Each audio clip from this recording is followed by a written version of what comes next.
Welcome to Amar news. నేను PV Varma. ఈరోజు మనం హనుమకొండ పశ్చిమ నియోజకవర్గానికి సంబంధించి మాట్లాడుకుందాం. జంగారావు రెడ్డి గారు నమస్తే అండి. నమస్తే. పాలకుర్తి టు హనుమకొండ అంటే పుట్టినింటికి చేరుకున్నారా లేదా పాలకుర్తిని ఎందుకు వదిలేశారు? ఎప్పుడైనా ఎక్కడైనా కూడా పుట్టినీళ్ళే, మెట్టినీళ్ళే. ఆడవాళ్ళకైతే మెట్టినీళ్ళు, మగవాళ్ళకైతే పుట్టినీళ్ళు. అందుకోసమే నా పుట్టినీళ్ళకు నేను వచ్చిన అని చెప్పి మెట్టినీళ్ళు వదిలిపెట్టే ఆలోచన లేదు. అక్కడ కూడా కాంగ్రెస్ పార్టీ విజయం కోసం నా వంతు కర్తవ్యం. నన్ను నమ్ముకున్న ఓటర్స్ ఉన్నారు, నన్ను నమ్ముకున్న నాయకులు ఉన్నారు. తప్పకుండా వాళ్ళకు కూడా నా తోడు ఉంటుంది, వాళ్ళకు కూడా నా అండదండలు ఉంటాయి. తప్పకుండా ఆమె గెలుపులో నా పాత్ర ఉంటుంది. 5 ఏళ్ల కష్టం, కోట్ల రూపాయలు, వేలాది జనం, ఇవన్నీ ఎక్కడ పోయినాయి? అది డబ్బుతో ముడిగట్టేది కాదు. ఖర్చు అనేది అది ఒక భాగం, శ్రమ అనేది ఒక విలువైనది, త్యాగం అనేది ఒక విలువైనది, అవసరం అన్నది ఆశ, గెలుపు అన్నది ప్రజల మీద ఆధారం, ప్రాంతం అన్నది ఒక విజన్. కాబట్టి నా ప్రాంతం, నా ప్రజలు, నా కార్యకర్తలు, నా నాయకులు, నాకు తోడున్నోళ్ళు. అట్లంటే వర్ధన్నపేట నియోజకవర్గం కూడా నాకు అనుసంధానంలో ఉంటుంది, కనపురం కూడా నాకు అనుసంధానంలో ఉంటుంది. నేను అక్కడ కాంటాక్ట్ చేస్తుంది కాదు కదా. అంటే ప్రజలతోని సంబంధాలు ఉన్నారు, నీ నా అని ఉండదు. ప్రజల మధ్య నిత్యం ఉండేవాళ్ళు ఎప్పుడు కూడా ఒకరోజు కూడా ఇంట్లో పండుకోరు, నిత్యం ప్రజలలో ఉంటారు. నాది కూడా అదే స్టైలు, నిత్యం ప్రజలలో ఉంటాం. అధికారం ఉన్నా అధికారం లేకున్నా, పదవులున్నా పదవులు లేకున్నా కూడా ఈ విధంగానే ఉంటాం. కాంగ్రెస్ పార్టీలో కూడా నేను ఎప్పుడు కూడా పదవి అడిగి తీసుకోలేదు. తెలుసా మీకు? ఎప్పుడన్నా నాకు వచ్చినాయి తప్ప నేను తీసుకోలేదు, నేను అడగలేదు. గాంధీ భవన్ మెట్లు కూడా పదవి కోసం నేను ఇంతవరకు మెట్లు ఎక్కలేదు. ఎస్, అంత పవర్ఫుల్ గా ఉన్న జంగారాఘవరెడ్డి ఎర్రబెల్లి దయాకర్ రావును చూసి రేపు పొద్దున జరగబోయే ఎన్నికల్లో భయపడే హన్మకొండకు వచ్చిండు. భయం అనేది నా ఒంట్లో కానీ నా జీన్స్ లో కానీ లేదు. అది వ్యూహం ఎత్తుగడ. బలమైన శత్రువును కొట్టడం కోసం ఒక అడుగు వెనకేస్తాం, మళ్ళీ 2 అడుగులు ముందుకేస్తాం. దానికి భయపడాల్సిన అవసరం లేదు. అది భయం కాదు. ఆయన సామాన్యుడు, ఒక చదువు రాని విధవ, దోపరికం తప్ప ప్రజలకు సేవ చేసిన కాదు, విలువలు లేని మనిషి ఒక దయాకర్ రావు రాజకీయ నాయకుడు కాదు. ఎక్కడ కూడా గుర్తుపెట్టుకోండి మీరు. ఒక లీడర్ కాదు. లీడర్ లక్షణం ప్రజల పక్షపాతి ఉంటాడు, అందరికీ సమానంగా ఉంటాడు, డబ్బు కోసం ఏ పని పడితే ఆ పని చేయడు, ఓటు కోసం ఏ పని పడితే ఆ పని చేయడు, 10 మందికి నచ్చిన తీరుగుంటాడు. కానీ దయాకర్ రావు పదవి కోసం అవసరమైతే ఎవరినైనా, వాళ్ళ పిల్లలనైనా, వాళ్ళ భార్యనైనా, వాళ్ళ తల్లులనైనా ఏ విధంగానైనా వాడుకుంటాడు. మేము అట్లా కాదు. మాకు పదవి ఉన్నా ఒకటే, లేకున్నా ఒకటే. విలువలు, ఎథిక్స్, ప్రజాస్వామ్యం మాకు ఇంపార్టెంట్. ఇంత ఫోకస్డ్ గా పాలకుర్తి మీద నేను ఇప్పుడు మీతో మీరు అడిగిరు కాబట్టి ఒక సందర్భం చెప్తా. నా లెక్క పదవి లెక్క నిత్యం జనం మధ్య 1 సంవత్సరం ఉండమని చెప్పండి దయాకర్ రావును, ఛాలెంజ్ చేస్తా. గన్మెన్ లేకుండా ఒక 10 రోజులు తిరగమని చెప్పండి. ప్రజానాయకుడే కదా, ప్రజల మనిషే కదా, ప్రజల చేత ఎన్నుకున్నాడు కదా. నా లెక్క ఇట్లా అడవిలోకి వచ్చి ఉండమని చెప్పండి. నేను ఎక్కడ ఉంటున్నా, మీరు ఎక్కడికి వచ్చి ఇంటర్వ్యూ చేస్తున్నారు? ఒక అడవి ఉండమని చెప్పండి. మేము నిత్యం ప్రజల మనసులం. ఆయనే ఒక సెక్యూరిటీ మధ్య బతుకుతూ ఉన్నాడు. అంటే ఆ సెక్యూరిటీ ఎవరికి అవసరం పడుతుంది? దొంగలకు, లంగలకు, మోసం చేసేటోళ్ళకు అవసరం పడుతుంది. అలాంటి వాళ్ళకి ఏం అవసరం ఉంటుంది? మేము నిత్యం ప్రజల మధ్య ఉండదు. ఎవరినైనా అన్న, తమ్మి, అక్క, చెల్లె అనే సంబంధం కలిగి ఉండేటోళ్ళం మేము. ఇంత రిలేషన్షిప్ మెయింటైన్ చేసిన జంగారాఘవరెడ్డి అంత ఆల్మోస్ట్ 5 సంవత్సరాల కష్టం, 5 సంవత్సరాల కృషి అని చెప్పుకోవాలి. 5 సంవత్సరాల కష్టం కాదు, ఇది 30 సంవత్సరాల కష్టం. 86లో ఒక పార్టీని వదిలిపెట్టా. 86 నుండి ఈ పార్టీలో ఉన్న నిత్యం పదవుల కోసం ఎన్నడూ ఆశించలేదు, నిత్యం ప్రజల కోసమే ఉన్నా. అదే పాలకుర్తి నియోజకవర్గంలో ఇతర పార్టీల నుంచి కూడా మీరు కాంగ్రెస్ పార్టీలో చేర్పించారు. సో చాలా ఫోకస్డ్గా వెళ్ళిన మీరు ఒకేసారి సడన్ గా హన్మకొండ వైపు రావడం. సో హన్మకొండలో కూడా ప్రత్యర్థులు ఉన్నారు ఇక్కడ. నేను మీకు ఒకటి చెప్పండి, నేను సడన్ గా ఒకటే రోజు నిర్ణయం తీసుకొని రాలేదు. అధిష్టానానికి 2 సంవత్సరాలు చెప్పుకుంటూ నేను హన్మకొండ వెస్ట్కు షిఫ్ట్ అవుతున్నాను, నా సొంత ప్రాపర్ అది, నన్ను రిలీజ్ చేయమని చెప్పి 2 సంవత్సరాల నుంచి పెట్టుకున్నాను.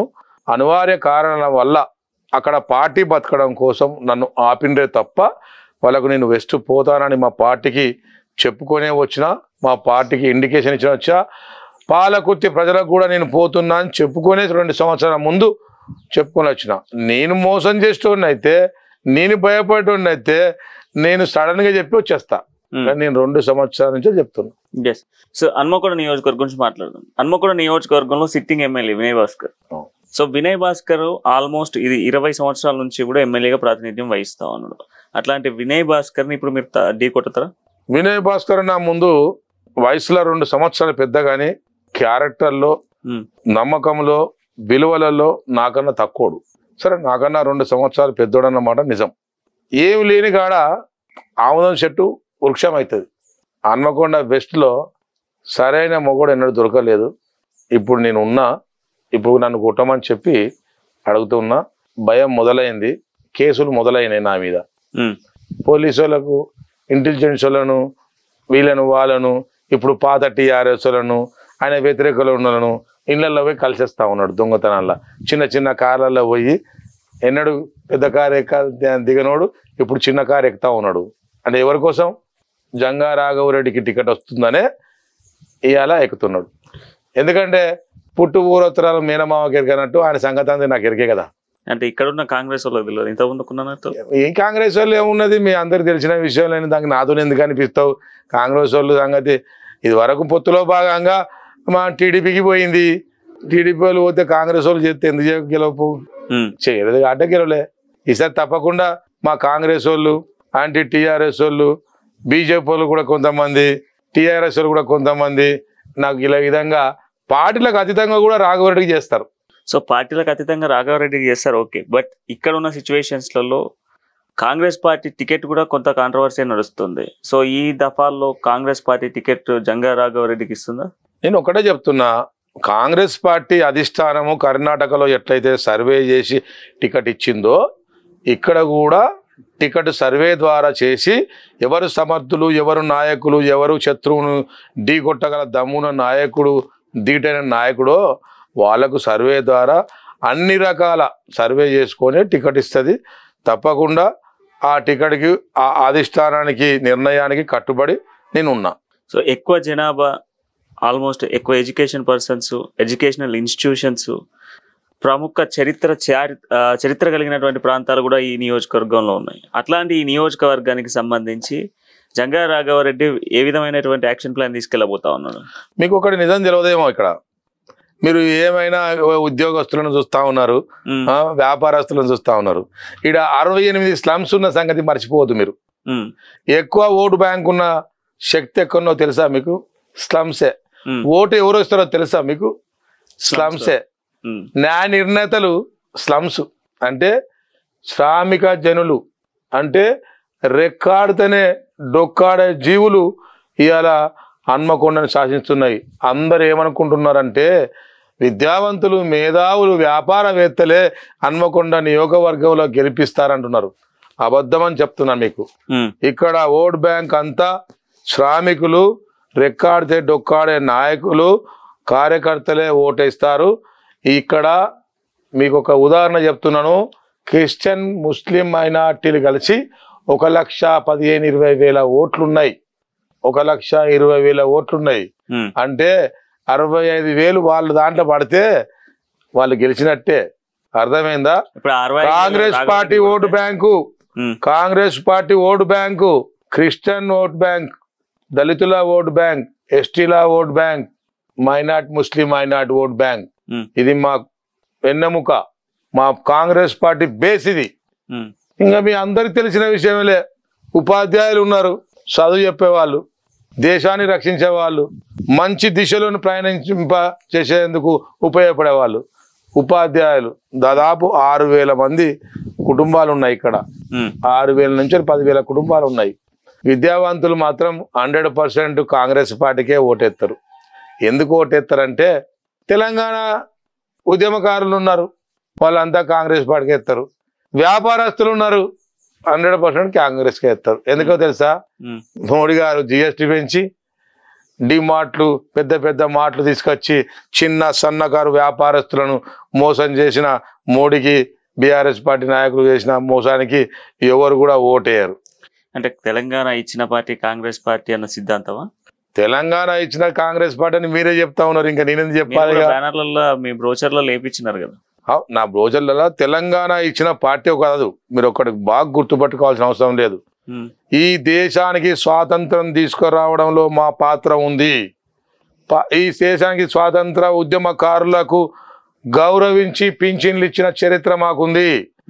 వచ్చిన స్వాతంత్రాన్ని ఫలితాలను సామాన్య ప్రజలకు పంపించిన చరిత్ర మాకుంది. అదేవిధంగా తెలంగాణ ఇచ్చిన మేము కాపాడుకునే బాధ్యత కూడా మా మీద ఉంది. వచ్చిన తెలంగాణలో మాయ మాటలతోని ఉద్యమం పిచ్చోన్ చేతుల రాయి చెక్క కేసీఆర్ చేతికి పోయిన మాట నిజం. అవకాశం ప్రజలు ఇచ్చారు, దాన్ని దుర్వినియోగం చేసుకున్న చరిత్రకారుడు కేసీఆర్ గారు. ఎవరైతే చరిత్రహీనుడు అని చెప్పబడుతున్న కేసీఆర్ ఇవాళ ప్రజలలో మనుగడ పొందలేకపోయిండు. ఇస్తానన్న హామీలు ఒక్కటి కూడా నెరవేర్చలేదు. తెలంగాణ ప్రజలు, ఉద్యమకారులు, అమరవీరులు, అమరవీరుల కుటుంబాలు కూడా ఉద్యమంలో ఎక్కడ షరతులు పెట్టలేదు. తెలంగాణ కావాలనే కొట్టాడినరు. కానీ కేసీఆర్ ఓట్ల కోసం డ్రామా చేసి ఇంటికో ఉద్యోగం, దళితులకు 3 ఎకరాలు, దళితుని ముఖ్యమంత్రి, ఇవాళ కేజీ టు పీజీ ఇవాళ ఉద్యోగస్తులందరినీ, టెంపరవరీ ఉద్యోగస్తులందరినీ పర్మనెంట్ ఉద్యోగాలు, ఇవాళ దళితులకు దళిత బంధు, బీసీ బంధు, ఇంకా మైనార్టీ బంధు, ఈ బంధు, ఆ బంధు, రైతు బంధు పేరు మీద పథకాలు పెట్టిండు. మీ సందర్భంగా నేను అడుగుతా ఉన్నా, బిఆర్ అంబేద్కర్ ఏం కోరుకున్నాడు? ఇవాళ ప్రతి గ్రామంలో, ప్రతి ఇంట్లో ప్రతి ఒక్కరు విద్యావంతులు కావాలనుకున్నారు. ఇవాళ 9 సంవత్సరాల నుంచి డిఎస్ పెట్టలేదు. ఇవాళ ఉపాధ్యాయులంతా ఎవరు లేరు, రిటైర్మెంట్ అయిన సంగతి మనకు తెలిసిన విషయం కదా. ఇవాళ గ్రామాలలో ఉన్నటువంటి విద్యా సంస్థలన్నీ మూసేసినాయా లేదా? బిఆర్ అంబేద్కర్ కోరుకున్న విద్యను కేసీఆర్ దూరం చేసిండా లేదో చెప్పాల్సిన అవసరం ఉన్నది. ఇవాళ కాంగ్రెస్ పార్టీ హయాంలో ఇవాళ అందరికీ విద్య అందుబాటులో ఉండాలి, కార్పొరేట్ స్థాయిలో ట్రీట్మెంట్ చేయించాలని ఆరోగ్యశ్రీ పథకం తీసుకొస్తే ఇవాళ లక్షల కోట్లు, వేల కోట్లు ఇలా ఆరోగ్యశ్రీ పథకం ద్వారా చేయించుకున్న ట్రీట్మెంట్కు ప్రైవేట్ ఆసుపత్రులకు ఇవ్వాల్సిన అవసరం ఉండే. ఇవ్వకపోవడం వల్ల ఆ సంస్థలు ఇలా ట్రీట్మెంట్ చేస్తలేవు, ఆరోగ్యశ్రీలో ఇలా చేర్చుకుంటలేరన్న సంగతి మీ అందరికి తెలిసిన విషయంలే. ఉదాహరణకు ఎంజిఎంలో మీకు తెలుసు విషయం, ఎంజిఎం అభివృద్ధి చేయకపోతే ఇలా ఎలుకలకు కలిసి చంపిన సంఘటనలు మీకు కళ్ళకు కట్టినట్టు కనపడతా ఉన్నాయి. మరి ఇవన్నీ ఉదాహరణ చూసుకుంటే ఇటు విద్య దూరం చేసిండు, ఇటు వైద్యం దూరం చేసిండు. ఇక మీకు నిరుద్యోగ సమస్య, ఏం కేసీఆర్కు ఎన్ని ఉద్యోగాలు ఖాళీ ఉన్నాయని ఎక్కడ చెప్పలే, చెప్పినామా? ఆయనే వెల్లడి చేసిండు 2 లక్షల ఉద్యోగాలు ఖాళీగా ఉన్నాయి అని చెప్పిండు. మరి ఎందుకు భర్తీ చేస్తలేవో చెప్పాల్సిన అవసరం ఉన్నదా లేదా? చెప్పాల్సిన అవసరం ఉన్నది. సో ఓకే, వాళ్ళు పెడుతున్న సరే. మీరు రెండవది, ఇంటికో ఉద్యోగం అని మేము ఎక్కడ మేము కాంగ్రెస్ లో ఉద్యమంలో ఎక్కడ ఉద్యమకారులు కూడా అడగలేదు. మరి అలాంటప్పుడు ఇంటికో ఉద్యోగం ఇస్తామంటే విద్యార్థులు తెలంగాణ ఉద్యమంలో మా ఇంటికి ఉద్యోగం వస్తుంది, నా చెల్లెని చదివించుకోవచ్చు, నా తమ్ముడిని చదివించుకోవచ్చు, అక్క పెళ్లి చేయొచ్చు అని ఆశపడితే ఇలా కరడు కట్టిన కాంగ్రెస్ పార్టీ కుటుంబాన్ని కూడా టీఆర్ఎస్ వైపు తిప్పి ఓటు వేయించుకున్న చరిత్ర మీకు కనపడుతుంది. అలాంటి వాళ్ళకి ఇంటికో ఉద్యోగం రాలేదంటే ఎంత కడుపు మండుతుందో చెప్పాల్సిన అవసరం ఉన్నది. ఆట పాటలతోని ఇలా ప్రజల బానితోని ఇలా కళాకారులను ఇలా చైతన్యవంతం చేసేవాళ్ళు ప్రజల మీద. ఇలా కళాకారులను 25,000 మాత్రమే ఇచ్చి ఇలా కట్టుదిట్టం చేసి ఉద్యోగం ఇస్తామని చెప్పి కట్టేసిన చరిత్ర, గొంతులు నొక్కిన చరిత్ర ఇలా కేసీఆర్ కాదా అని చెప్పి సందర్భంగా నేను అడుగుతా ఉన్నా. దమ్ముంటే నువ్వు నిజాయితీపరుడైతే వాళ్ళకు స్కేల్ ఇచ్చి పర్మనెంట్ చేసి ఉద్యోగాలు ఇచ్చి అందరికి ప్రభుత్వ ఉద్యోగానికి ఎట్లయితే స్కేల్ ఇస్తున్నావో వాళ్ళకి ఏమని చెప్పి నేను అడుగుతా ఉన్నా. టెంపరవరీ ఉద్యోగాలను పర్మనెంట్ చేస్తా ఉన్నావు. ఇవాళ ఆశా వర్కర్లు ఇలా సమ్మె చేస్తా ఉన్నారు, ఇవాళ మెడికల్ పిల్లలు సమ్మె చేస్తా ఉన్నారు. కరోనా సమయంలో అన్నకు, తమ్మునికి, చెల్లకు, భార్యకే ట్రీట్మెంట్ చేసుకోవాలని కరోనా వస్తే భయపడ్డే రోజులలో ఇలా వాళ్ళు ఇల్లు తిరిగి వాళ్ళు ఒక్కొక్కరికి 2 సార్లు 3 సార్లకు కరోనా వచ్చినా కూడా వాళ్ళ ఉద్యోగ ధర్మం కూడా ఇవాళ వాళ్ళు ట్రీట్మెంట్ చేస్తే వాళ్ళకు పర్మనెంట్ చేస్తలేవు, మళ్ళీ నువ్వు ఉద్యోగాలు పిలిచి వాళ్ళకు అవకాశం ఇవ్వకుండా చేస్తా ఉన్నావు. ఒక్కొక్కరు 20 సంవత్సరాలు 30 సంవత్సరాలు ఆ ఉద్యోగంలో చేస్తే వాళ్ళకు అందులో బ్యాక్లాగ్ తీసుకొని మిగతా ఉద్యోగాలు ఇవ్వాల్సింది పోయి కొత్త ఉద్యోగాలను పిలిచినావు నువ్వు. ఆ ఉద్యోగాలలో కూడా రిజర్వేషన్ సిస్టమ్ తప్పు చేసి అందులో స్టే తీసుకున్నట్టు చేస్తున్నావు. అంటే ఉద్యోగాలు ఇచ్చే అవకాశం లేకుండా చేస్తా ఉన్నావు. ఇది నీ నైజమా లేకపోతే నీ దొరతనమా లేకపోతే నీ అహంకారమా అని చెప్పి మీ ద్వారా గౌరవనీయ ముఖ్యమంత్రి నేను అడుగుతా ఉన్నా. అదే కాకుండా రైతులకు పండించిన పంట గిట్టుబాటు ధర ఇస్తానన్నావు, ఏ సంవత్సరం ఆ సంవత్సరం పంట నష్టపరిహారం ఇస్తానన్నావు, 1,00,000 రూపాయలు రుణమాఫీ చేస్తానన్నావు, ఎందుకు ఇయ్యలేదని అడుగుతా ఉన్నా నేను. ఇవాళ ఎలక్షన్లు వస్తున్నాయని చెప్పి ఇప్పుడు 1,00,000 రూపాయలు డిక్లేర్ చేసినావు. అది ఉద్యమం ద్వారా కాంగ్రెస్ పార్టీ ఉద్యమం చేస్తూ వస్తుంది, కాంగ్రెస్ పార్టీ నిలదీస్తూ వస్తుంది. అది నిజమా కాదా చెప్పాల్సిన అవసరం ఉంది. కులాల మధ్య మతాల మధ్య ఇలా గొర్రెలోడు గొర్రెలు కాసుకోవాలి, కమ్మరోడు కమ్మరి పని చేయాలి, కూలోడు కోనోడు చేసుకోవాలి అనే విధంగా ఇలా కులాలను విభజించి చేస్తా ఉన్నావు. ఇలా విద్యార్థులను యువకులను చదువుకోకుండా నీ గొర్రెలు ఇచ్చి గొర్రెలుగామని చెప్తా ఉన్నావు. గొర్రెల పిల్లగాడు నవ్వుకోవాలి, విద్యావంతుడు కావాలి, మేధావి కావాలని కాంగ్రెస్ పార్టీ హయాంలో విద్యావంతులను చేసింది, ఫీజు రియంబర్స్మెంట్ ఇచ్చింది కాంగ్రెస్ పార్టీ. ఇలా అమాయకములను ఎస్టీలను ఎస్సీలను బీసీలను ఇలా కార్పొరేట్ స్థాయిలో చదివించి ఫీజు రియంబర్స్మెంట్ ఇచ్చింది, డాక్టర్లను ఇంజనీర్లను చేసిన చరిత్ర మా కాంగ్రెస్ పార్టీకి ఉన్నది. ఇలా రైతులకు కాంగ్రెస్ పార్టీ అధికారంలో ఉన్నప్పుడు నష్టపరిహారం ఇచ్చిన ఏ సంవత్సరం ఆ సంవత్సరం నష్టపరిహారం ఇచ్చిన చరిత్ర మాకు ఉన్నది. మీకు ఒకటి కళ్ళ కడ్డట్టు చెప్తా ఉన్నా నేను. ఒకటి 8 సంవత్సరాల నుంచి హన్మకొండ పట్టణానికి ఫ్లడ్ రాలేదని అడుగుతున్నా. ముంపుడు ప్రాంతమైన ప్రాంతానికి ఎందుకు పర్మనెంట్ సంచరు కడతలేవని నేను అడుగుతా ఉన్నా. వడ్డపల్లి వాసైన వినయ్ భాస్కర్ గారు ఎందుకు ప్రయత్నం చేస్తలేరు? వడ్డపల్లి చెరువుకు వడ్డపల్లి గుడి ఆచరణ దేవత అమ్మవారి ఆశీర్వాదం పొందడానికి పోతావు, అమ్మవారిని రక్షించేది నీకు తెలియదా అని అడుగుతున్నా. అమ్మవారి కట్ట తెగిపోతుందా అని నేను అడుగుతా ఉన్నా. అమ్మవారి పక్కబట్టి చుట్టుపక్కల ముంపుడు ప్రాంతాలందరినీ ఎందుకు రక్షించలేవో చెప్పాల్సిన అవసరం ఉన్నది. దేవత ఏం కోరుకుంటుంది? 10 మంది రక్షణ కోరుకుంటుంది. ఆ రక్షించమని నేను అడుగుతా ఉన్నా.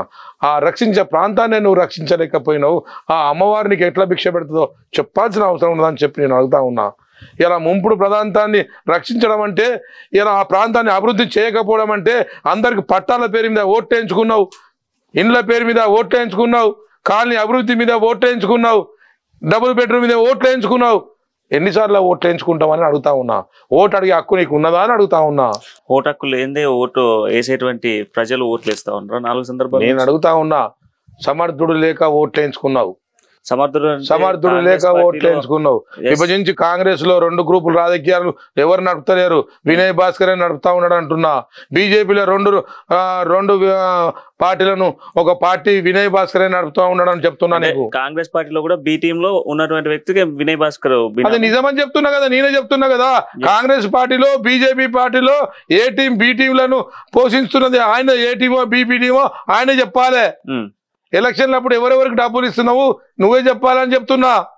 ఎవరెవరికి డబ్బులు నువ్వు అమ్మవారి సాక్షిగా భద్రకాళి సాక్షిగా నీ దగ్గర ఎవరెవరికి డబ్బులు తీసుకున్నారో ఆ భద్రకాళి మీద ఒట్టేసి చెప్పమని అడుగుతున్నా దమ్ముంటే.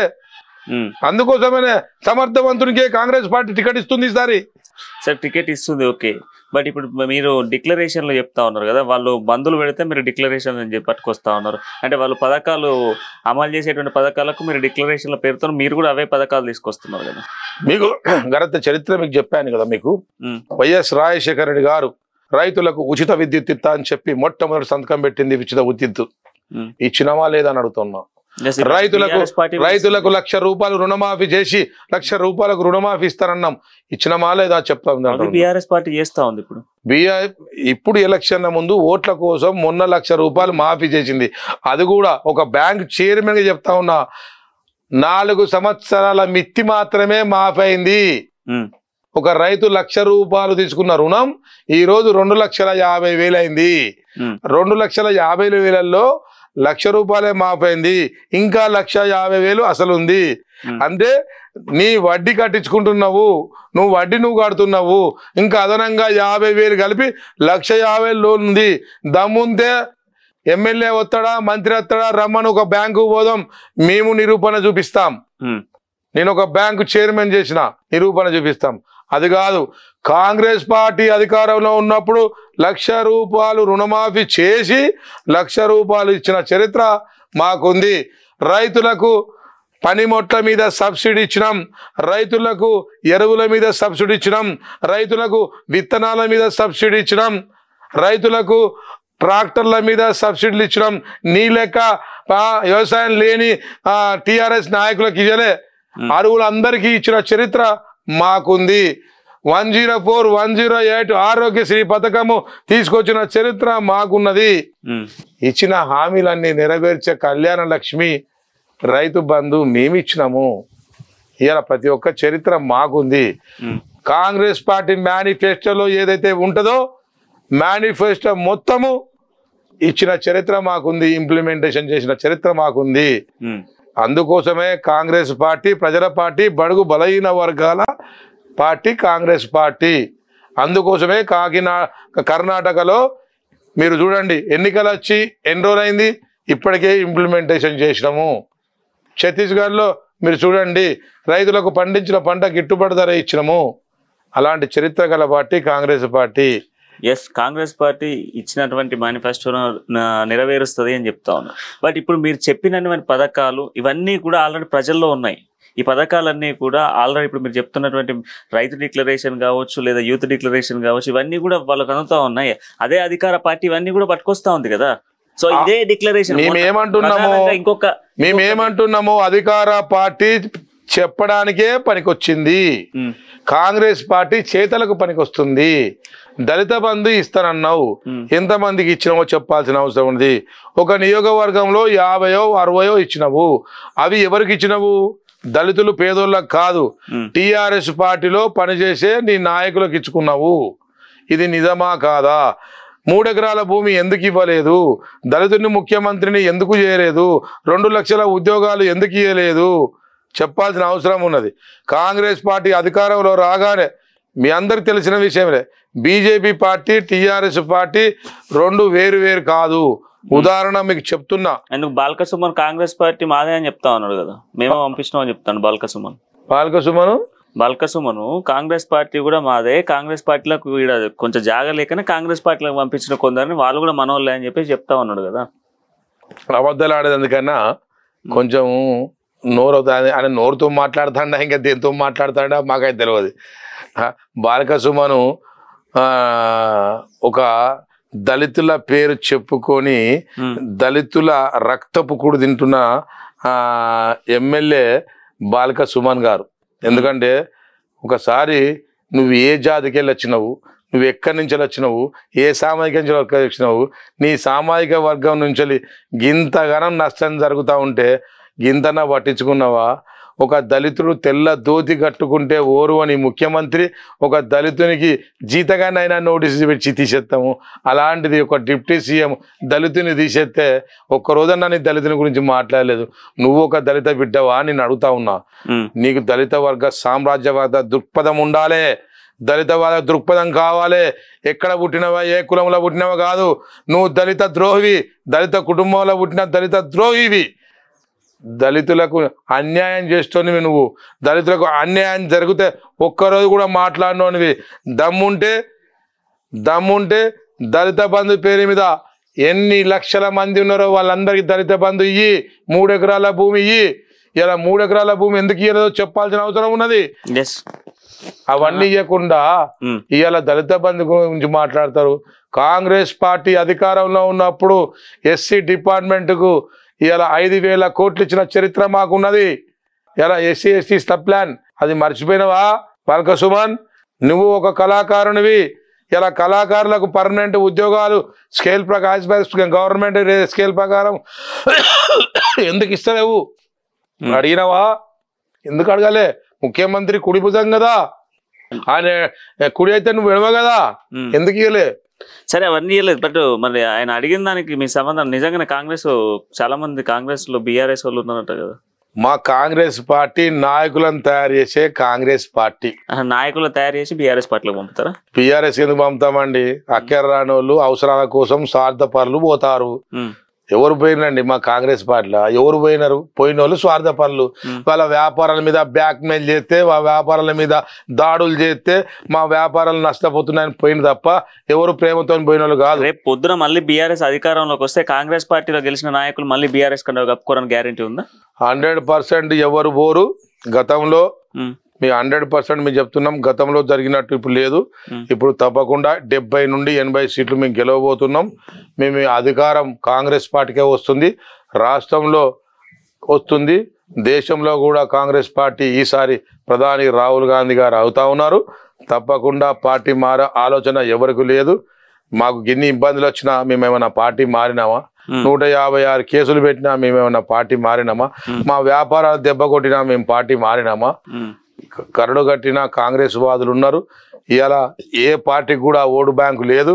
30% ఓటు బ్యాంకు ఉన్న పార్టీ భారతదేశంలో ఒకే ఒక పార్టీ, అది కాంగ్రెస్ పార్టీ. అది కూడా బడుగు బలహీన వర్గాలకు, సామాజిక వర్గాలకు చెందిన ఓటు బ్యాంక్ అని చెప్పి స్పష్టంగా చేయగలుగుతా ఉన్నా. సో అంత కాన్ఫిడెన్స్ కాంగ్రెస్ గెలుస్తుంది దేశంలో, రాష్ట్రంలో అని చెప్పేసి ఏమంటారు? అంత కాన్ఫిడెన్స్ ఏంటి? మీరు పెడుతున్నటువంటి మేనిఫెస్టోని మీ కాన్ఫిడెన్స్? కర్ణాటక కనపడలేదా? వాళ్ళు అంటే బీజేపీ కొత్త అభ్యర్థులు 52 మంది కొత్త అభ్యర్థులు ఉన్నారు అక్కడ. నేను ఒకటి ముందు చెప్తున్నాను, ఎవరు చేసుకున్న దాంట్లో వాళ్ళే పడతారు, ఎవరు చదువుకున్న దాంట్లో వాళ్ళే పడతారు. టిఆర్ఎస్ పార్టీకి, బీజేపీ పార్టీకి అవకాశాలు వచ్చినాయి. ఆ అవకాశాలు, ఒక మనిషికి అవకాశాలు ఇస్తారు, దాన్ని కాపాడుకోవాల్సిన బాధ్యత, క్యారెక్టర్ నీ మీద ఉంటుంది. అదేవిధంగా ప్రజలు అధికారం టిఆర్ఎస్ పార్టీకి ఇచ్చిండ్రు, వాళ్ళు కాపాడుకోలేకపోయినరు. ఎందుకు కాపాడుకోలేదంటే వాళ్ళ నోటి ద్వారా వాళ్ళ మేనిఫెస్టో పెట్టిన పనులు ఒక్కడు కూడా ఇంప్లిమెంటేషన్ చేయలేదు. కాబట్టి బీఆర్ఎస్ పార్టీ, బీజేపీ పార్టీ అధికారంకి వచ్చిన తర్వాత సామాన్యుల మీద నడ్డి విరిగే విధంగా అధిక వడ్డీలు వసూలు చేస్తూ ఉన్నారు, అధిక పన్నులు వసూలు చేస్తూ ఉన్నారు, నిత్యావసర సరుకులు పెంచుతూ ఉన్నారు. ఇలా మీకు డీజిల్ ధర, పెట్రోల్ ధర, గ్యాస్ ధర, ఇలా గ్యాస్ సిలిండర్ ధర మీరు అందరు చూస్తూ ఉన్నారు కదా. నోటు మార్పిడి కార్యక్రమం, ఇవన్నిటి మీద సామాన్య ప్రజల మీద భారం మోపుతా ఉన్నారు. లిక్కరు ఇవన్నీ మోపుతా ఉన్నారు. కాబట్టి సామాన్యులకు ఇబ్బందికరమైన పనులు చేస్తూ ఉంది. కాబట్టి మార్పు తథ్యం. మేధావులు, విద్యార్థులు, పోరాట యోధులు అందరూ ఆలోచన చేస్తూ ఉన్నారు. కడుపులో ఆకలి అయితే ఉన్నది.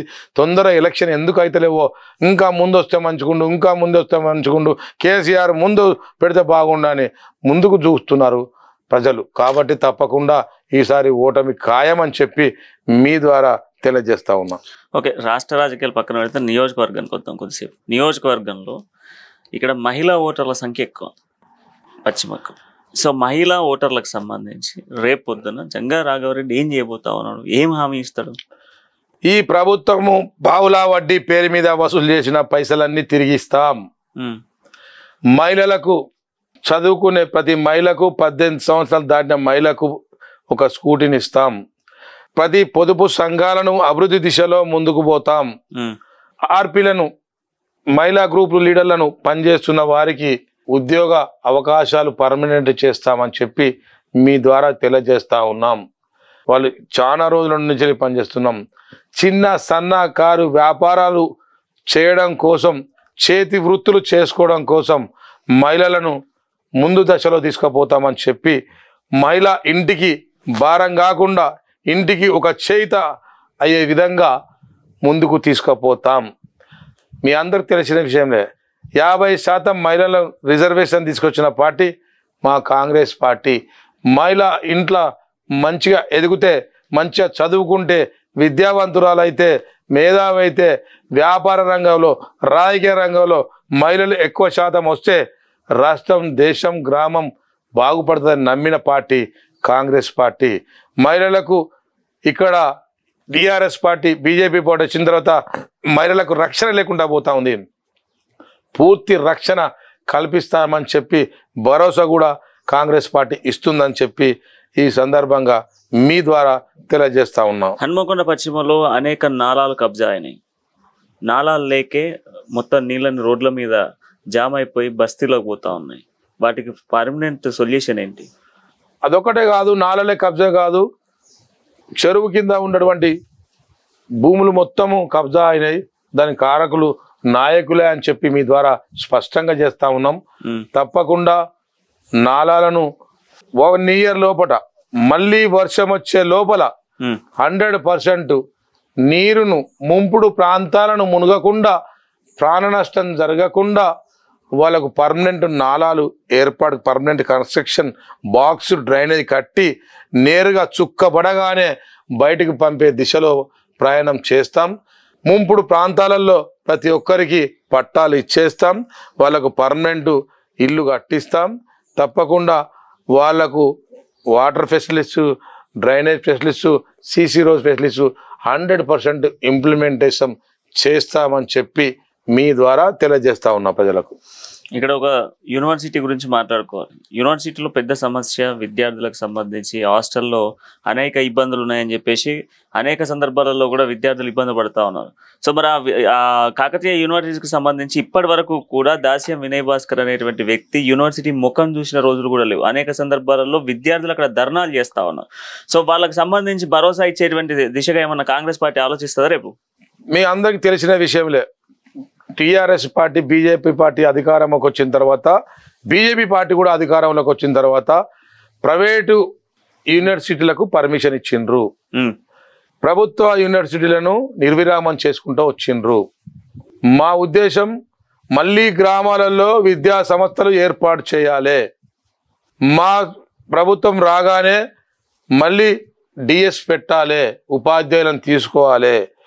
అదేవిధంగా యూనివర్సిటీలో గతంలో కూడా ఇంజనీరింగ్ కాలేజ్ లేదు, ఇంజనీరింగ్ కాలేజ్ తీసుకొచ్చింది మా దయాసాగర్ గారు. ఎలక్షన్ల ముందే యూనివర్సిటీ కోసం ప్రయత్నం చేసి ఇంజనీరింగ్ కాలేజీకి తీసుకొచ్చిన చరిత్ర మాకుంది. ఇప్పుడున్న యూనివర్సిటీని తప్పకుండా స్పెషల్ గ్రాంట్ తీసుకొచ్చి హాస్టల్ సదుపాయాన్ని పిహెచ్డీలకు చేసే వాళ్లకు మంచి స్కాలర్షిప్లు ఇచ్చుకుంటూ వాళ్ళకు మంచి ఫ్యాకల్టీని తీసుకొచ్చి అభివృద్ధి పదంలో ముందుకు తీసుకుపోతాం. ప్రభుత్వ సంస్థలన్నీ ప్రభుత్వాల పరం చేసి అన్యాయంగా కాకుండా అభివృద్ధి పదంలో తీసుకుపోతాం. యూనివర్సిటీలే కాదు, ఇప్పుడు కొన్ని జూనియర్ కాలేజీలో స్టాఫ్ లేదు, ఇలా మెడికల్ కాలేజీలలో స్టాఫ్ లేదు, ఇలా టెంపరవరీ ఉద్యోగాలనే తీసుకున్నారు. యూనివర్సిటీలలో లెక్చరర్స్ లేరు, వాళ్ళందరినీ ప్రొఫెసర్స్ లేరు. వాళ్ళని కూడా చూసిందా మీరు? టెంపరవరీ ప్రొఫెసర్లే ఇప్పుడు పీసీలు అవుతా ఉన్నారు, ఉద్యోగ విరమణ చెందిన వాళ్ళే వీసీలు అవుతా ఉన్నారు. తప్పకుండా వాళ్ళను పర్మనెంట్ చేసి కొత్త ఉద్యోగస్తులను తీసుకొని తప్పకుండా వారిని ప్రభుత్వం స్పెషల్ దృష్టి చేయించి ముందుకు తీసుకుపోతామని చెప్పి మీ ద్వారా తెలియజేస్తా ఉన్నాం. 2 టౌన్లను కలుపుకొని ఉన్న నియోజకవర్గం ఇది. దాంట్లో ఒక కనెక్టివిటీ రోడ్ గురించి మాట్లాడితే కాజిపేట్ ఫ్లైఓవర్ దాదాపు సంవత్సరాలు గడుస్తూ ఉంది. సంవత్సరాలు గడిచినా దాని పరిస్థితి మాత్రం ఎక్కడేసిన గొంగడు అక్కడే ఉన్నది. ఈ రోజు కూడా అట్లనే ఉంది. ఏ సమయంలో ఆ బ్రిడ్జ్ కూలిపోతో కూడా తెలియదు. మీరు అడిగిన మాట అది నిజం. అది కాంగ్రెస్ పార్టీ అధికారంలో ఉన్నప్పుడే శాంక్షన్ అయింది, డిజైన్ అయింది, అన్ని అయిన సంగతి మీకు ఒకటి చెప్పాల్సిన అవసరం ఉన్నది. నేను ఒక కాంట్రాక్టర్గా చెప్తా ఉన్నా. దాన్ని ఇంతవరకు కూడా పూర్తి చేయకపోవడం అంటే ఈ ప్రభుత్వ అసమర్థత. దానికోసం నా మీద ధర్నా రాస్తారోకోలు చేస్తే 3 కేసులు అయినాయి. 3 కేసులు అయినాయి, మీ అందరికి తెలిసింది. దాని విషయంలో కోర్టుకు కూడా పోతా ఉన్నా నేను. వాళ్లకు పనుల మీద చిత్తశుద్ధి లేదు, సంపాదన మీద మాత్రమే ఉన్నది. ఎక్కడ ఖాళీ ప్లాట్కు దొరకబట్టాలి, ధరణి పేరు మీద ఎక్కడ భూములు కబ్జా చేయాలి, ముంపుడు ప్రాంతాలు ఎక్కడ తీసుకోవాలి, అసైన్ ల్యాండ్ల ఎక్కడ ధరణి మీద ఎక్కించుకోవాలి, ఆ సిద్ధ తప్ప వాళ్ళకి ఎక్కడ కూడా అభివృద్ధి మీద లేదు. కాబట్టే కాజీపేట పట్టణంలో కానీ, హన్మకొండ పట్టణంలో కానీ, వరంగల్ పట్టణంలో కానీ టీఆర్ఎస్ పార్టీ హరీష్ రావు కానీ, కేటీఆర్ కానీ, కేసీ రామారావు గారి వచ్చిన హామీలలో ఒకటి కూడా నెరవేర్చలేదు. వచ్చినప్పుడల్లా అండర్ గ్రౌండ్ డ్రైనేజీ పూర్తి చేస్తాను, కూర్చేసుకొని చేస్తా అన్నాడు. డబుల్ బెడ్రూమ్లు కూర్చేసుకొని చేస్తా అని చెప్పినాడు. అక్కతే బిడ్డెత్తే ఏడబండాలే, ఈ కాలు తప్పితే అడిపోతుంది, ఆ కాలు తప్పితే వస్తుంది, నేను వచ్చేసరికి వీడికి వస్తా, కూరల కోసుక తిందాం, కళ్ళు తాగుదాం, సార తాగుదాం అని చెప్పిండు. అంటే లోపుక తినుడు లోపు తాగుడు ఏమంటారు చూసినావా, అదే కథ మరి. సార్ కాడ కూర్చొని ఇదే కథ కాబట్టి అదే గుర్తుకొస్తుంది, పనులు మాత్రం శూన్యం. కాబట్టి డబుల్ బెడ్రూమ్ల పేరు మీద పనిచేసింది లేదు, డ్రైనేజ్ పేరు మీద పనిచేసింది లేదు. ధన్లాజ్ చేస్తారన్న సిటీ ఇలా ముంపుడు ప్రాంతానికి పోతే 6 రోజులు బయటకు వెళ్ళలేదు. ఇది మన సిటీ పరిస్థితి. ధన్లాజ్ చేసే విషయం పక్కన పెడితే ప్రతి ఇచ్చినటువంటి పథకాలు ప్రతి కుటుంబానికి ఏదో రకంగా చేరినాయని చెప్పేసి అధికార పార్టీ చెప్తా ఉంది. ఒకసారి మీరు అంతా టీవీలో ఉన్నారు కదా, దయచేసి ఒక కాలనీ నేను 68 కాలనీలు చెప్తా, 68 స్లమ్స్ చెప్తా. ఓకే, వినయ్ భాస్కర్ ను కేసీఆర్ ను తిట్టడం లెవెల్లో ఉన్నారా, వాళ్ళ లెక్క రాసుకుంటారా దయచేసి? అంటే తిడతారని అడగాల, తిట్టాలని అడగాల? అరే ఏమైనా పనులు వచ్చినాయా? మీ ఇంటికి డబుల్ బెడ్రూమ్ వచ్చిందా? మీ ఇంటికి గ్యాస్ సిలిండర్ వచ్చిందా? మీకు పట్టా భూమి వచ్చిందా? మీకు 60 గదాల భూమి వచ్చిందా? మీకు ఆరోగ్యశ్రీ పథకం వచ్చిందా? మీ పిల్లకు కళ్యాణ లక్ష్మి వచ్చిందా? కళ్యాణ లక్ష్మి వస్తే ఎంత పర్సెంటేజ్ తీసుకున్నారు? ఆరోగ్యశ్రీ పథకం వస్తే ఎంత పర్సెంటేజ్ అడిగిండ్రు? ఫైలింగ్కి ఎంత పర్సెంటేజ్ అడిగిండ్రు? ధరణి పేరు మీద ఎంత దోసుకుంటా ఉన్నారు? ఫైళ్ళ ఖర్చు ఎంత వచ్చింది? ఇదంతా అడగరా ఒకసారి? ఖచ్చితంగా అడుగుతా. ఇది అన్ని అడుగు. ఎవరన్నా వాళ్ళతో పాజిటివ్ చెప్తే నేను వాళ్ళకు దండం పెడతా. కొంతమంది ఉంటారు, ఎందుకంటే వినయ్ భాస్కర్ అనేటువంటి వ్యక్తికి 20 సంవత్సరాల నుంచి డివిజన్ కు కార్యకర్తను మేపుతున్నాడు. సో ఇప్పుడు డివిజన్ లో రేపు పొద్దున ఎలక్షన్ లో పోతే ఇప్పుడు మీకు కూడా డివిజన్ కు ఒక వ్యక్తి కావాలి. ఏం చేస్తారు? ఎట్లా చేస్తారు? నాకు వ్యక్తులు లేరు, శక్తులు ఉన్నారు. నాకు వ్యక్తులు లేరు, శక్తులు ఉన్నాయి. నాకు వ్యక్తి సాదుకుంటోడు, శక్తులు సాదుకుంటోళ్ళు కాదు. హృదయంతో సమస్యల మీద వచ్చినోడు, పోరాట దృక్పథం గలడు. సమస్యల మీద వచ్చినోడికి ఆకలి మంటలు తెలుస్తాయి కాబట్టి ఆకలి తీర్చడానికి ఓటెత్తాడు. అదే నా శక్తి. ఆయన చేయని పనులన్నీ నేను చేస్తానన్న నమ్మకం నాకు ఉంది కాబట్టి, ఆ ధైర్యం ఉంది కాబట్టి, ఆ అనుభవం నాకు ఉంది కాబట్టి నాకు ఓటేస్తారు. నాకు ప్రజలు కూడా ఒకసారి డిసిసి బ్యాంక్ చైర్మన్ ఇచ్చిండ్రు. ఇస్తే 222 కోట్లున్న బ్యాంకును ఇలా 1400 కోట్లకు తీసుకుపోయినా అంటే ఎన్ని స్థాయిలో పెంచిందో ఒకసారి ఆలోచన చేయండి. ప్రజలు నాకు ఈసారి ఎమ్మెల్యే పదవి ఇస్తారు. తప్పకుండా నిత్యం ప్రజల మధ్య ఉండి వాళ్ళ సమస్యల కోసమే, వాళ్ళ సమస్యలు పరిష్కారం చేయడం కోసమే నిత్యం వాళ్ళకు అందుబాటులో ఉండి పనిచేస్తానని చెప్పి మీ ద్వారా స్పష్టం చేస్తా ఉన్నా. మొదటి స్థానం విద్య మీద కాన్సన్ట్రేషన్, 2వ స్థానం వైద్యం మీద, 3వ స్థానం స్లమ్స్ మీద, 5వ స్థానం ముంపుడు ప్రాంతాలలో డ్రైనేజీ పూర్తి, సీసీ రోడ్ల పూర్తి, మంచినీటి సౌకర్యం. ఈ 4 చేసిన తర్వాతనే 1 ఇయర్ లోపు ఈ పనులు పూర్తి చేసిన తర్వాతనే ఇంకొక పనికి పోతా అని చెప్పి మీ ద్వారా తెలియజేస్తా ఉన్నా. రైట్, ఖచ్చితంగా. Thank you Jangarao Reddy. మొత్తంగానైతే ఒక విజన్, ఒక ప్లానింగ్ తోనైతే వచ్చారు హన్మకొండకు. తప్పకుండా మేము ఆలోచనవంతులం, మేము ఉద్యమంలో పనిచేసి వచ్చిన వాళ్ళం. మాకు ఒక విజన్ ఉంటుంది, మాకు ఒక దూరదృష్టి ఉంటుంది, దివ్య దృష్టి ఉంటుంది.